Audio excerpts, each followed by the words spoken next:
तो भव्य सिद्धिक ऐसा शब्द है। भव्य सिद्धिक यानी सिद्ध होने योग्य, वो भव्य सिद्धिक, उनको हम भव्य कहेंगे। और अभव्य सिद्धिक कहो या अभव्य, यानी उनमें ऐसी पात्रता ही नहीं कि सिद्ध होवे। तो कहते सिद्ध नहीं हो पर सम्यक तो प्राप्त करेंगे कि नहीं करेंगे। जो सम्यक तो जो प्राप्त करता है वो नियम से बहुत लंबे काल तक मिथ्या तो मेरे तो भी अर्धपुद्गल परावर्तन काल में वो नियम से मोक्ष जाता ही जाता।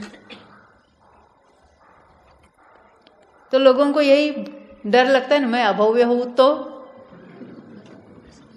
तो अभव्य जीव कितने हैं टोटल? हाँ, जगन्य युक्तानंत है। हाँ, और जो त्रस है ना द्विंद्रिय से पंचेंद्रिय तक के जीव, उनमें अभव्य जीव कितने मालूम है? पल्ले के असंख्यात विभाग इतने ही है। उससे असंख्यात गुणा तो सादी मिथ्या दृष्टि है, यानी जिन्होंने कभी सम्यक तो प्राप्त करके जो गिरे थे ऐसे है। और उनके असंख्यात गुणे तो अनादि मिथ्या दृष्टि है। त्रस की बात चल रही, और उसमें और ऊपर के गुण स्थानों को ऐड करो तो इतने सारे भव्य है।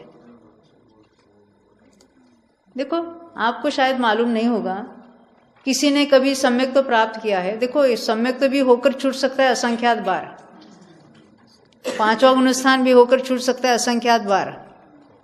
किसी ने तो मुनि अवस्था भी प्राप्त किए, भावलिंगी मुनि भी हुए हैं, तो 32 बार भी हो सकता है।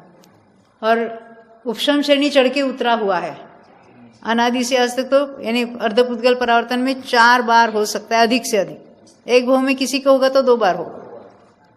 और ऐसे जीव जिन्होंने कभी सम्यक तो पाया था, कभी जिन्होंने उपशम श्रेणी भी चढ़ी थी, कोई भावलिंगी मुनि भी हुए थे, और कोई कभी 5वें में भी गए थे, यानी इन सबको क्या कहेंगे? सादी मिथ्या दृष्टि जीव।